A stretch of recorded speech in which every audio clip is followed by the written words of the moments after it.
வேட்பாளர்களை அறிமுகப்படுத்துகிற கூட்டம் அப்படின்னு சொன்னாங்க. ஆனால் என்னை பொறுத்த வரைக்கும் இது நம்ம மக்களுக்கான காப்பாளர்களை அறிமுகப்படுத்துகிற ஒரு கூட்டம். அப்படிதான் இதை நான் சொல்லணும்.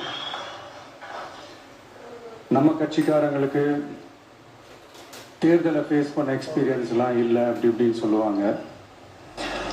நம்மளுடைய வேட்பாளர்கள் எல்லாருமே ரொம்ப சாதாரணமான குடும்பத்திலிருந்து வந்திருக்கிறாங்க. அவங்க பின்னாடி பெரிய பேக்ரவுண்ட்லாம் இல்லை அப்படி இப்படின்னு சொல்லுவாங்க. நான் அவங்க எல்லாருக்கும் ஒன்று சொல்கிறேன். ஒரு எம்எல்ஏனா எப்படி இருக்கணும்னு நான் சொல்கிறேன். ஒரு எம்எல்ஏன்றது சும்மா அனுபவத்தை வச்சுக்கிட்டு கொள்ளை அடிக்கிறவங்களாலாம் இருக்கக்கூடாது. சும்மா அனுபவத்தை வச்சுக்கிட்டு சட்ட விரோதமா கல்குவாரியில ஈடுபடுறவங்களாலாம் இருக்கக்கூடாது. சும்மா அனுபவத்தை வச்சுக்கிட்டு கேள்வி கேட்கிற பிரஸ் ரிப்போர்ட்டர்ஸா தாறுமாறா தாக்குறவங்களால இருக்கக்கூடாது.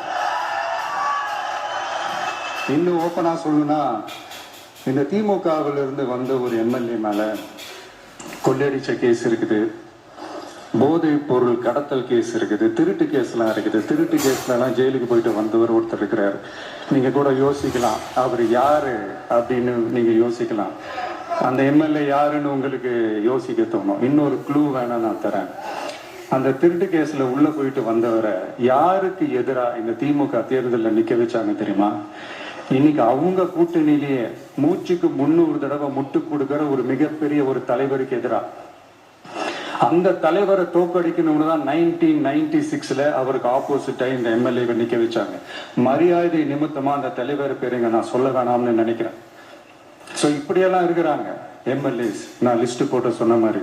ஆனா எம்எல்ஏஸ்னா சும்மா இல்லை, ஒரு தொகுதிக்கான அந்த மக்களுக்கான எல்லை காப்பாளர்கள். அப்படி இருக்கணும். களத்துல மக்களோட மக்களா நிக்கிற மாதிரி ஆளுங்களை தான் நான் செலக்ட் பண்ணியிருக்கிறேன். நான் எல்லா இடத்துலையும் எல்லா நேரத்திலையும் ஒரே நேரத்துல நான் போய் நிக்க முடியாது இல்லையா? அதனால என் சார்பா என்னோட பிரதிநிதிகளா நானே பார்த்து என்னுடைய வேட்பாளர்களை செலக்ட் பண்ணியிருக்கிறேன். நம்மளுடைய அக்கா, நம்மளுடைய தங்கை, நம்மளுடைய அண்ணா, தம்பி அப்படின்னு சொல்லி நம்மளுடைய வேட்பாளர்களை செலக்ட் பண்ணி இன்னைக்கு உங்க முன்னாடி நான் ஒப்படைக்கிறேன். மக்களே, அவங்களை எம்எல்ஏ ஆக்க வேண்டியது உங்களுடைய பொறுப்பு.